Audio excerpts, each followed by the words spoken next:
Mi nombre es Luciana Spadaccini y vamos a ver en esta clase las enfermedades producidas por toxinas. Las toxinas se diferencian en dos grandes grupos. Las exotoxinas, que son proteínas secretadas al medio extracelular, que pueden ser producidas por bacterias gram positivas o gram negativas, suelen ser muy antigénicas y muy tóxicas, pero poco estables. Se diferencian de las endotoxinas, que normalmente forman parte de la pared bacteriana, que en el caso de los bacilos o las bacterias gram negativas, que constituye el lipopolisacárido, son muchísimo más estables, son menos antigénicas y son menos tóxicas que las exotoxinas. Lo que vamos a ver en el transcurso de esta clase son distintos ejemplos de exotoxinas. A su vez, las toxinas se diferencian según el sitio en el que actúan. Tenemos neurotoxinas como la toxina del botulismo o la del tétanos, toxinas que actúan a nivel del pulmón, por ejemplo como la de la pseudomonas, toxinas que actúan a nivel de la piel, como la toxina exfoliativa de Staphylococcus aureus, y enterotoxinas productoras de diarrea. Dentro de las neurotoxinas tenemos dos enfermedades causadas por neurotoxinas, una es el tétanos y otra es el botulismo. El Clostridium tetani es un bacilo gram positivo, anaerobio, formador de esporas, puede existir en los suelos o en el tracto gastrointestinal de ciertos animales. Produce dos toxinas, una que se llama tetanolicina, que es una hemolicina, y otra toxina, que es la principal involucrada en la patogenia del tétano, que se llama tetanoespasmina. Para producir esta última toxina, la tetanoespasmina, esa información tuvo que ser brindada a través de la codificación de un plásmido. Para ver cómo actúa la toxina de tétanos y cómo causa enfermedad, es importante repasar cómo funciona un arco reflejo. Ver que el nervio aferente, que es el sensitivo, ingresa por la raíz posterior hasta el asta posterior de la médula, donde hace sinapsis con una interneurona que conecta con una motoneurona alfa que finalmente produce la contracción muscular en el efector. En la patogenia del tétano, las esporas ingresan en una herida que tiene las características de ser sucia. Sucia puede ser contaminación con tierra, con saliva, con material inerte. Esas esporas se transforman en la forma vegetativa y si esa forma vegetativa tiene información codificada por un plásmido, va a formar la tetanoespasmina, que va a viajar de manera axonal retrógrada a través de la vía aferente hacia el asta posterior de la médula. Allí va a inhibir a las células inhibitorias de Renshaw que modulaban la acción de la motoneurona alfa. Al bloquear a estas células inhibitorias, las motoneuronas alfas mantienen el estímulo constante de contracción tanto en músculos agonistas como en antagonistas, produciendo una incapacidad de mover los músculos por una contracción. Esto se denomina parálisis espástica. Esto es una situación que es muy dolorosa, estos espasmos musculares producen mucha rigidez y mucho dolor en el paciente. A su vez, también genera una disautonomía al actuar sobre las interneuronas del asta intermedia lateral que actúan sobre el sistema nervioso autónomo. Existen distintas formas clínicas de tétano. Está el tétanos localizado, que generalmente es la contracción muscular cercano a la herida, como por ejemplo el tétanos cefálico, lo podemos ver en las imágenes de la derecha, con la contracción del macetero y el trismus, la contracción del orbicular de los ojos o el orbicular de los labios. Existe otra forma de tétanos, que es el tétanos generalizado, que es la imagen del medio, donde el paciente adquiere una postura que se llama opistóstonos, que es la contractura de todos los músculos paravertebrales. y es una condición muy grave que pone en riesgo la vida del paciente. Y otra forma de tétanos es el tétanos neonatal, que generalmente ocurre por malas condiciones de asepsia en el muñón umbilical y en madres que no están adecuadamente inmunizadas. El diagnóstico de tétanos es clínico. No sirve tomar muestra del tejido de la herida, ya que la presencia de bastones o de Clostridium tetani no necesariamente se asocia a la presencia de toxina. Como vimos previamente, la toxina solamente se produce en aquella bacteria que tiene la información codificada en un plásmido. Y además, una persona puede tener contaminadas heridas por Clostridium tetani, pero si está adecuadamente inmunizada, no va a generar acción su toxina. Es importante recordar que el tétanos es una enfermedad que se previene a través de la vacunación. La vacuna antitetánica se encuentra incluida en el calendario de vacunación. Si un paciente tiene una herida sucia se denomina aquella que es por aplastamiento o por quemadura, o que tiene muchas horas de evolución, o tiene mucho tejido desvitalizado, o está contaminada con saliva o con tierra. En ese caso uno tiene que evaluar si el paciente necesita profilaxis antitetánica. Si tiene menos de 3 dosis de vacuna doble adultos, difteria y tétanos, se debe indicar gamma globulina y la vacuna. Si el paciente tiene más de 3 dosis de difteria y de tétanos, se debe indicar la vacuna solamente si la herida es limpia y la última dosis fue hace más de 10 años, o si la herida es sucia y la última dosis fue más de 5 años. El botulismo es una enfermedad causada por una bacteria que se llama Clostridium botulinum. Es un bacilo gram positivo, es anaerobio y produce esporas. Produce diferentes toxinas, no todas actúan sobre el humano. Las que actúan sobre el humano son la A, la B, la E y la F. Existen diferentes formas clínicas de botulismo según cuál sea el elemento infectante. La forma más frecuente de botulismo es el botulismo alimentario, y es aquella situación en que una persona ingiere la toxina preformada en alimentos en conserva, lo que está asociado a ciertos brotes de botulismo con salames o con latas o con escabeches. Otra forma de botulismo es el botulismo en lactantes, donde se ingieren las esporas. Esas esporas forman la forma vegetativa de la bacteria y esta es la que produce la toxina. Estas esporas están en la miel y esta es la razón por la cual se prohíbe la ingesta de miel en menores de 1 año. Existen otras formas menos frecuentes, pero que hay que describirlas, y una de ellas es la contaminación de heridas por esporas de Clostridium, que también forman la forma vegetativa y a partir de ahí liberan la toxina. Esto ocurre en adictos endovenosos. El mecanismo de acción de la toxina botulínica es actuar sobre la neurona presináptica e inhibir la liberación de acetilcolina. Al inhibir la liberación de acetilcolina, no llega acetilcolina a la placa neuromuscular y por lo tanto no se puede contraer. Esto genera una parálisis flácida. En la siguiente diapositiva vemos cuáles son los alimentos generalmente relacionados con la toxinfección por botulismo y cuáles son los síntomas de botulismo. El diagnóstico de botulismo se hace a través de la detección de toxinas en suero, en materia fecal o en los alimentos. Y a modo de resumen, estas son las principales neurotoxinas. La toxina que produce la enfermedad de tétanos llega al sitio de acción de manera axonal retrógrada.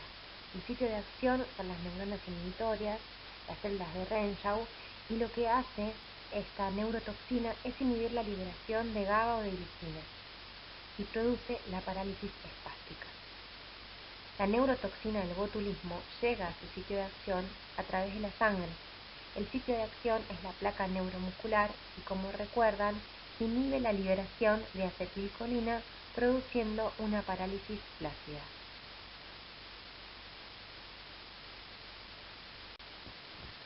Vamos a hablar ahora de enterotoxinas.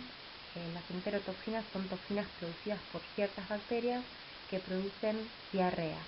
Nos vamos a focalizar principalmente en el Clostridium difficile y en ciertas enterobacterias. El Clostridium difficile es un bacilo gram positivo formador de esporas. Se lo puede encontrar de dos formas, en forma vegetativa o en forma de espora. La forma vegetativa puede formar dos exotoxinas, la tipo A o la tipo B, pero no todas las cepas de Clostridium difficile producen toxinas. De entre un 10 a un 30% de las cepas de Clostridium difficile no son productoras de toxinas. El Clostridium difficile produce una enfermedad de transmisión fecal oral.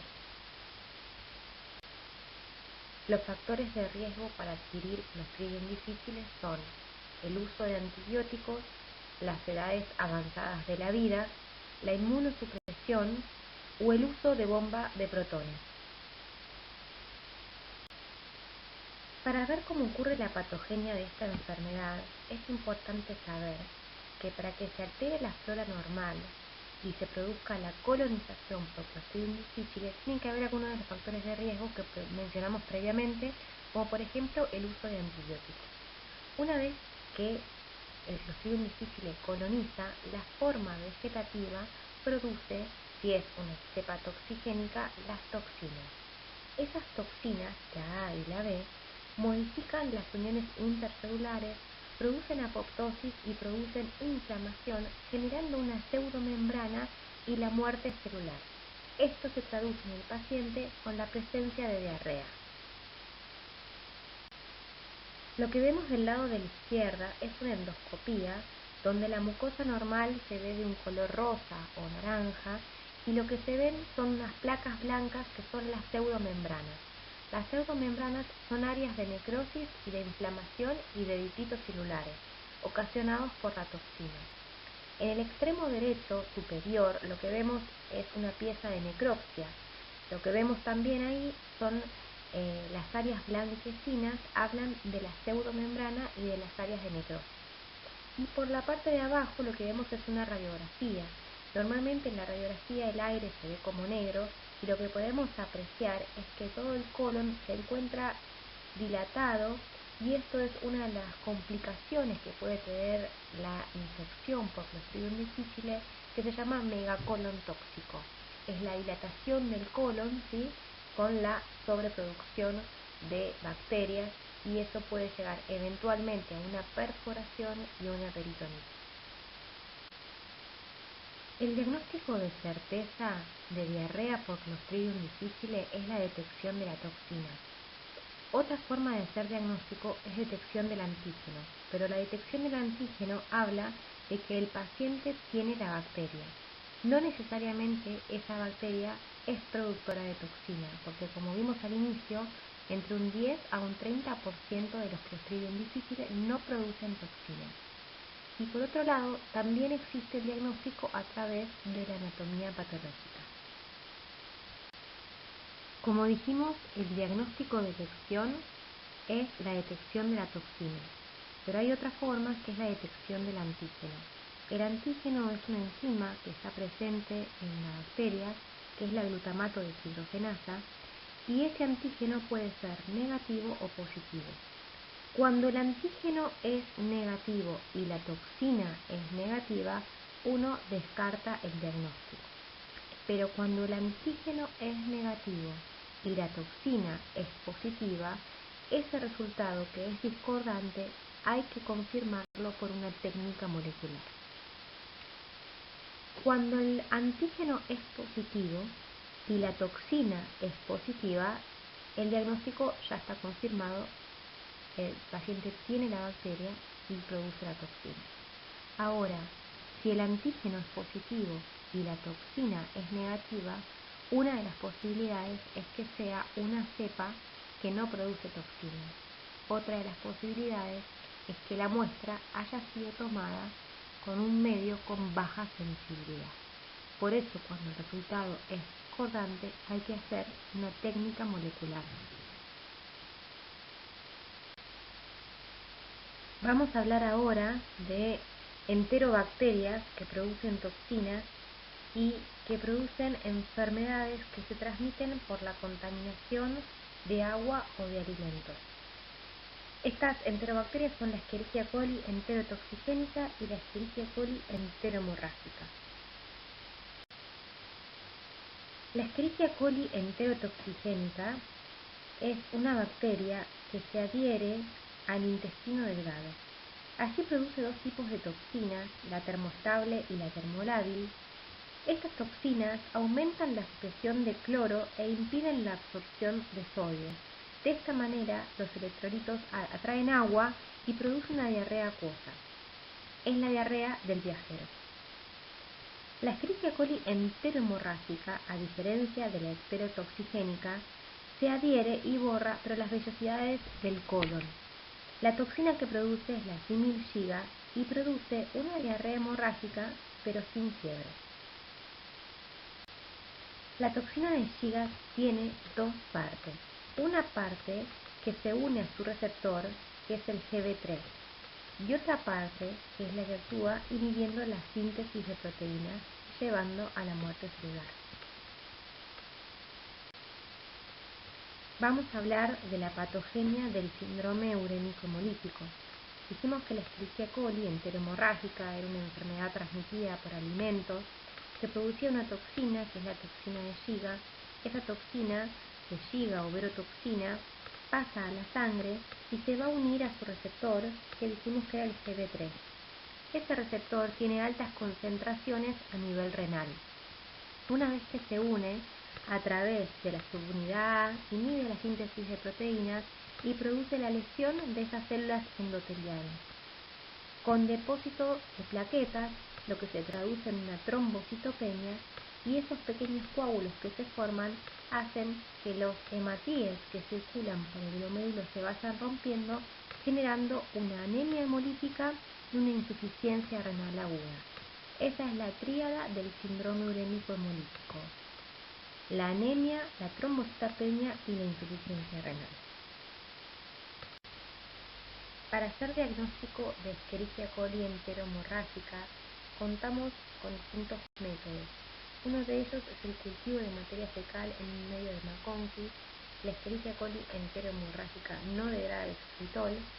Otra de las formas es la detección de toxinas a través de ELISA PCR. Y por último está también el Chrome-Agar, que permite la identificación de Escherichia coli 057. El Chrome-Agar es un agar que cambia de color según la especie involucrada. Vamos a hablar ahora de otra enfermedad producida por toxinas, que es la difteria. La difteria está causada por una bacteria que se llama Corynebacterium diphtheriae, que es un bacilo gram positivo. Esta bacteria se transmite a través de gotitas que se expelen al estornudar, al toser o al hablar.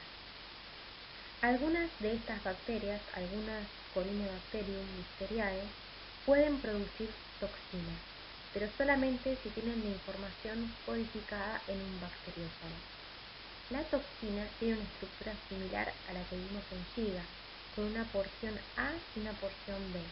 La B se une a su receptor, que principalmente está a nivel orofaringeo, y la A inhibe la síntesis de proteínas.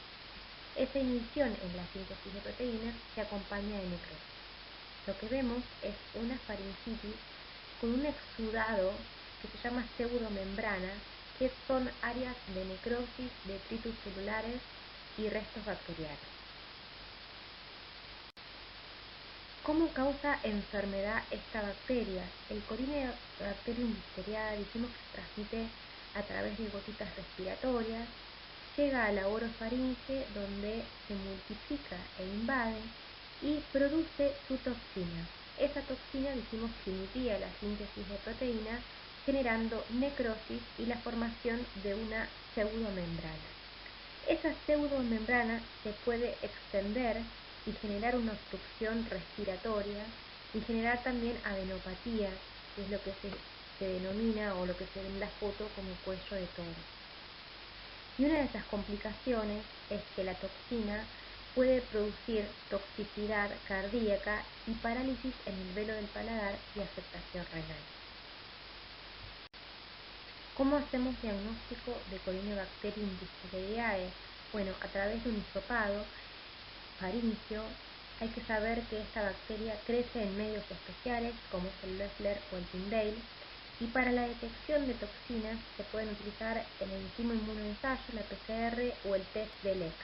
El test de Leck es lo que vemos en este dibujo, donde de forma vertical están dos tipos de cepas de Corynebacterium difteriae.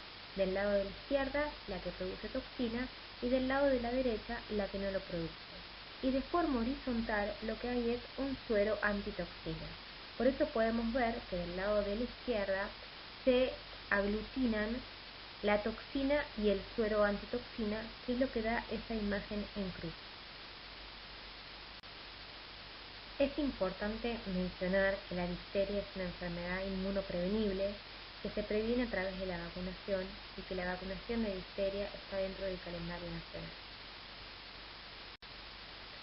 El anthrax o el carbunco es una enfermedad causada por el Bacillus anthracis, que es un bacilo gram positivo aerobio formador de esporas que puede vivir en los suelos. Constituye una zoonosis, puede afectar tanto a los animales como a los hombres y tiene distintos mecanismos de patogenicidad, entre los que se incluye una cápsula y una toxina que consta de 3 proteínas: el factor letal, el antígeno protector y el factor edematizante.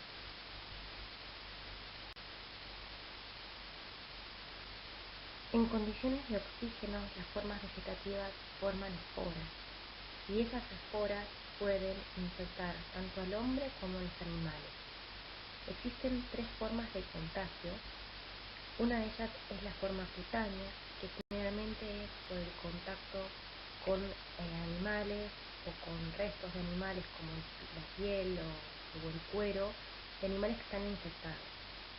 La otra forma de contagio es la gastrointestinal, por la ingestión de carne o alimentos contaminados.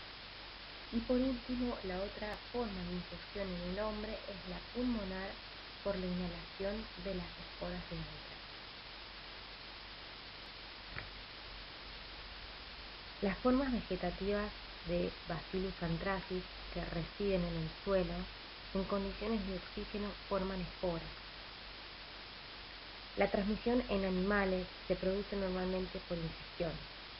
Los herbívoros se pueden infectar al ingerir esporas que pueden existir en las plantas o en el pasto, o beber agua con cieno en suspensión. El hombre tiene 3 formas de contagio. La principal forma es el contagio cutáneo, al contactar con animales infectados o sus productos contaminados como el pellejo, la lana o la sangre.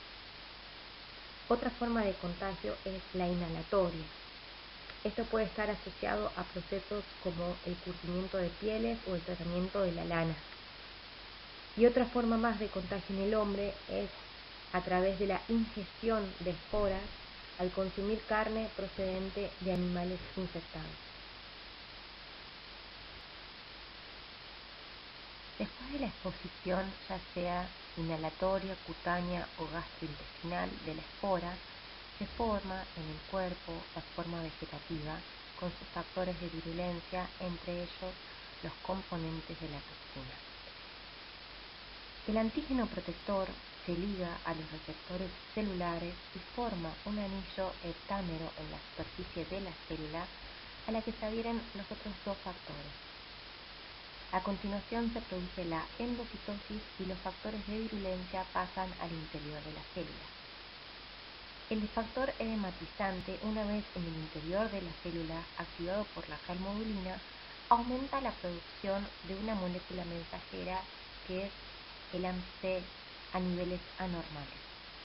Esto causa una acumulación de fluidos en el interior, generando edema.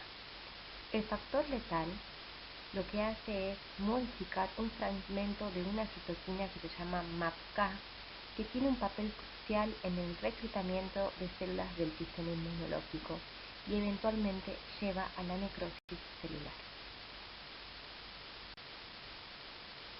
Después del contacto con las esporas, hay una germinación y la formación de la forma vegetativa, y esta forma vegetativa, como dijimos previamente, forma sus elementos de patogenicidad, como son las toxinas.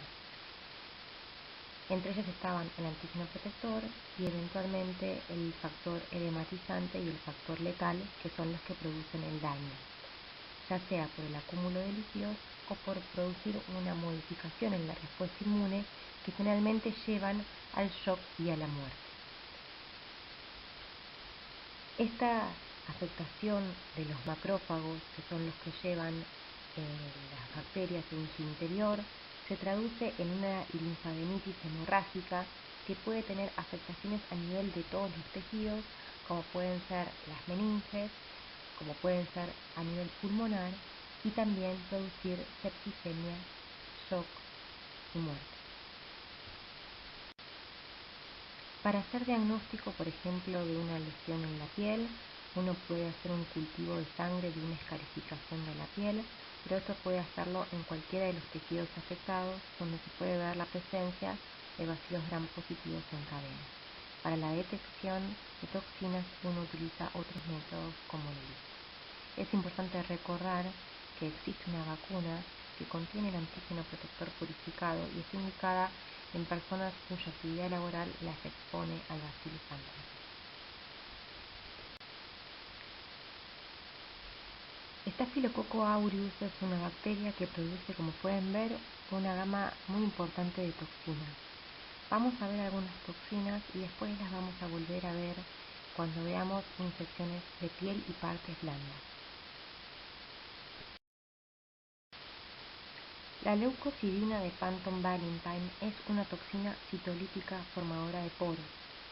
Su presencia está asociada a un aumento en la virulencia de ciertas cepas de Staphylococcus aureus.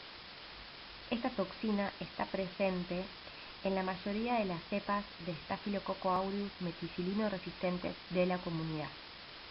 Es leucotóxica y causa infecciones pulmonares y lesiones cutáneas, incluyendo la neumonía necrotizante hemorrágica. La lisis celular que causa está mediada por la formación de poros con aumento de la permeabilidad a cationes y la inestabilidad osmótica. Las toxinas exfoliativas de Staphylococcus aureus son proteasas de serina que catalizan la destrucción de una proteína que se llama desmogleína 1, que es una proteína que mantiene adheridas a los queratinocitos al estrato granuloso de la epidermis. Están presentes en bajo porcentaje de los estafilococos y estas toxinas están relacionadas con el síndrome de la piel escaldada por Staphylococcus aureus, que es una dermatitis exfoliativa mediada por estas toxinas. El síndrome de shock tóxico es causado por una toxina producida por algunos tipos de estafilococos. Los primeros casos del síndrome de shock tóxico afectaban a mujeres que utilizaban tampones durante el periodo menstrual. La toxina del síndrome del shock tóxico es un superantígeno. Causa el síndrome del shock tóxico al estimular la liberación de grandes cantidades de interleuquina 1, interleuquina 2 y factor de necrosis tumoral. En general, la toxina no se produce por la bacteria que crece en la sangre, sino que más bien se produce en el sitio local de infección y luego la toxina es la que pasa al torrente sanguíneo. Un problema similar llamado síndrome tóxico similar al shock o síndrome semejante al shock tóxico puede ser causado por las bacterias Streptococcus. Las toxinas pirogénicas estreptocóxicas producidas por Streptococcus pyogenes, pueden ser SPEA o SPEC, son también superantígenos, por lo cual inducen inflamación mediante la activación inespecífica de células T y estimulando la producción de citoquinas inflamatorias. El síndrome semejante al shock tóxico tiene la principal diferencia que la bacteria es la que entra en la circulación y la toxina muchas veces se produce en el torrente circulatorio. Esto se traduce en un aumento de la mortalidad. La detección de Staphylococcus aureus se hace principalmente a través del cultivo. Cuando uno sospecha que la infección está en la sangre, a través de hemocultivos. Cuando uno sospecha que la infección está en la piel, a través de la escarificación de la herida. Lo que se pueden ver en el cultivo de sangre son cocos positivos en racimos. La detección de ciertas toxinas, como por ejemplo la de Panton Valentine, se hace a través de PCR.